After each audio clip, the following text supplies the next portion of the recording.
আমি আবারও আপনাদের সম্মুখে আসলাম। অনেকজনই অনেকভাবে আপনারা প্রশ্ন করে থাকছেন,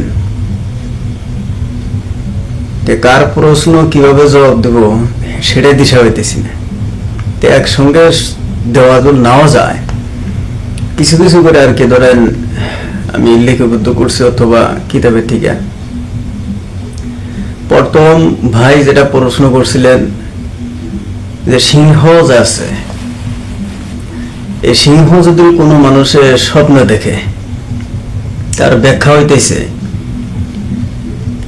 যে আপনি সিংহর সঙ্গে যদি লড়াই করে থাকেন, অথবা সিংহ আপনাকে দুনিয়া থেকে বিদায় করে দিছে, অথবা সিংহ আপনার কাছে পরাজয় হয়ে বিদায় নিছে, এরকম যদি আপনার সম্মুখে স্বপ্নের ভিতরে যদি আপনাকে দেখা দেয়, তাহলে আপনি সর্বপ্রথম মনে করবেন যে আপনি যদি সিংহ আপনাকে যদি কোনো ক্ষতিগ্রস্ত করে ফেলেছে, তাহলে আপনি মনে করবেন যে আমার বাস্তবে কোনো শত্রু আমার ক্ষতি করার চেষ্টা করতেছে। অথবা আপনি যদি সিংহের সঙ্গে আপনি অত্যন্ত পাছাড় ধরে অথবা পুরা এদিকে ওদিকে ঘুর পাড়তেছেন, এরকম যদি দেখা যায়, তাহলে মোহাম্মদ ইবনে সিরিন রহমতুল্লাহি আলাইহি দামাত বরকাতু আলিয়া, তিনি বহুত বড় খব ব্যাখ্যার কিতাব লিখছেন। তিনি বলছেন যে এরকম যদি হয়, তাহলে আপনার শত্রুর সঙ্গে নারায় অথবা ক্যাসাল হওয়ার সম্ভাবনা থাকবে। আর আপনি যদি সিংহকে যদি আপনার গর্জনে যদি সে যদি ভাগিয়া যায়, তাহলে আলহামদুলিল্লাহ যে আপনার থেকে শত্রু দূরে সরে যাবে।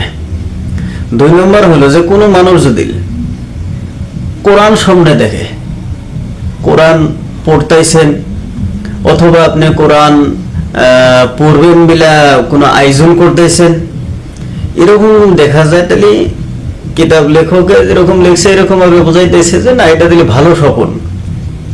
কোনো মানুষ যদি কোরআন পড়ে, তাহলে তার এরকম হবো যে তার জ্ঞান বৃদ্ধি হব, অথবা তিনি বুদ্ধিমতী হবেন।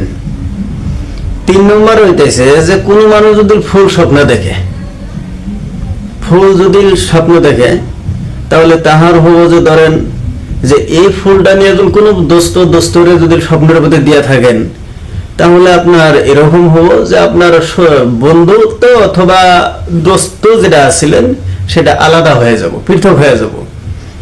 কোন স্ত্রী যদি স্বামীরে নিয়ে দেয়, স্বপ্নের যদি দেখে যে আমি স্বামীরে আমি ফুল দিতেছি, তাহলে এটা হবো যে আপনার স্বামী আপনার থেকে পৃথক অথবা আলাদা করার জন্য ষড়যন্ত্র করা হইতেছে। 3 নম্বর 4 নম্বর হইল যে কোনো মানুষ যদি চাউল স্বপ্নে দেখে, তাহলে আপনি মনে করবেন যে আমি অত্যন্ত তাহলে ধন সম্পদ অথবা আমি টাকা পয়সার মালিক হতে চলেছি। তাহলে আপনি বহুত বড় তাহলে একটা কি হবেন, বড় মালিক হবেন, টাকার ধন সম্পদের মালিক হবেন। কোনো মানুষ যদি দেখে যে আমি ভাত আমি খাইতেছি অথবা ভাত রান্না করতেছি, এরকম যদি হয়ে থাকে,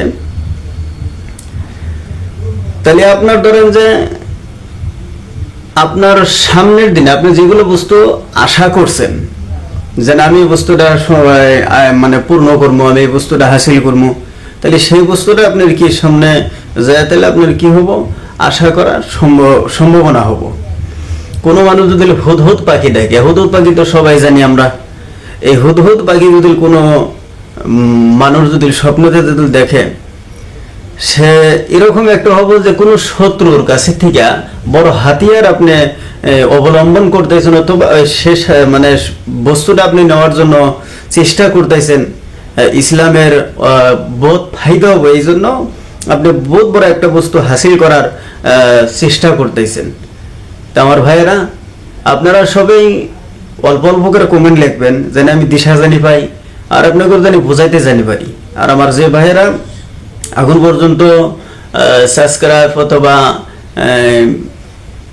লাইক কমেন্ট করেন নাই, আমার ওই ভাইগুলোর কাছে আবদার যে আপনারা ইনশাল্লাহ জানাবেন।